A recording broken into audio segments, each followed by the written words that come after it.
The next section introduces us to the limit laws.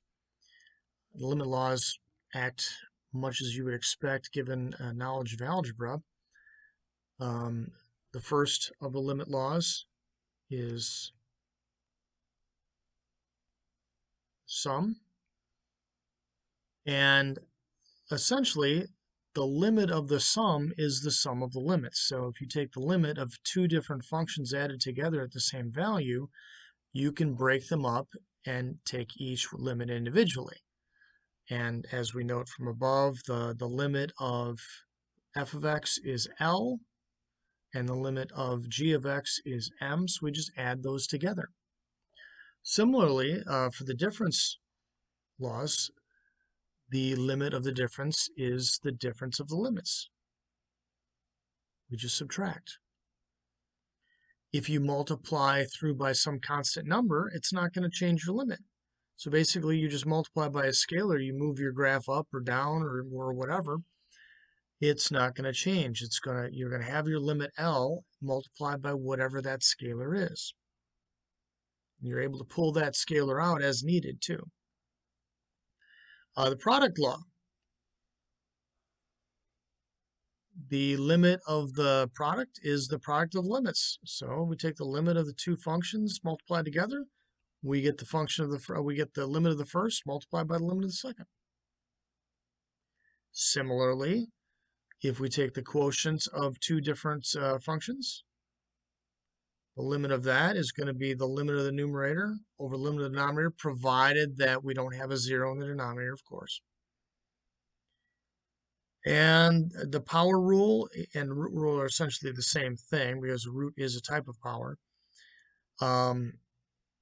So we take a power, we take that limit, and we raise it to that power for each of our positive integer.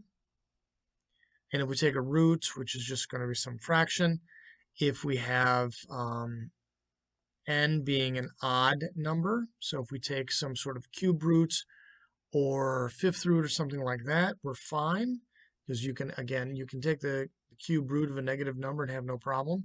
However, if we have a situation where n is even, square roots, fourth root, that sort of thing, then we have to have a non-negative form of L. All right, here's some questions I've got below. It says, in the following exercises, use the limit laws to evaluate each limit. All right, so we're taking the limit of a sum of things. So that's going to be the limit as x approaches 0 of 4x squared minus 2x plus,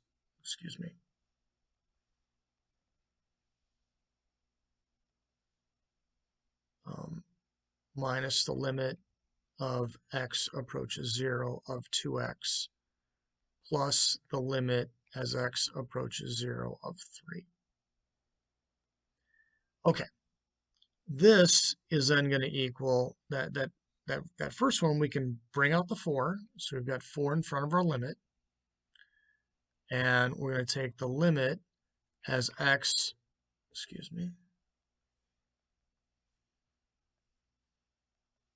as x approaches 0 of x squared minus 2 times the limit as x approaches 0 of x, which is our middle one.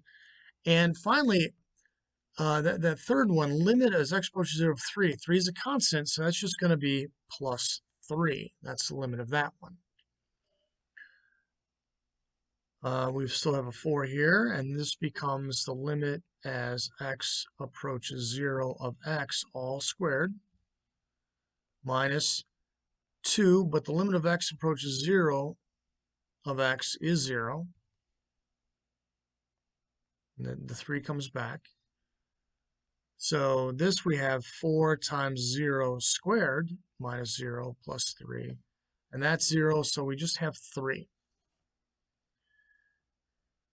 All right, so let's bring down 84.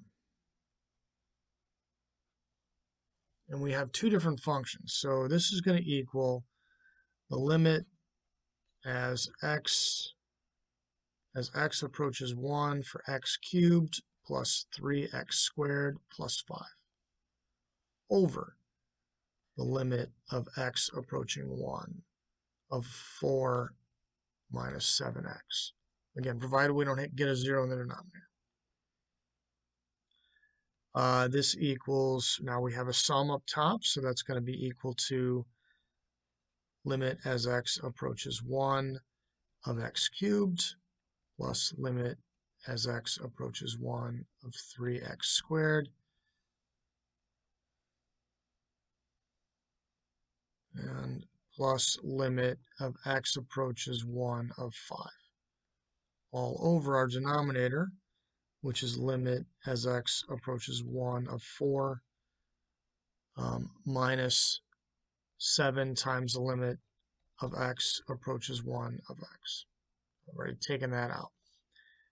All right, that equals the limit as x approaches 1 squared, so it's going to be 1 squared, cubed, not that matters, plus 3, and then we're taking 1 and squaring it. And again, limit of a constant just is a constant, so plus 5.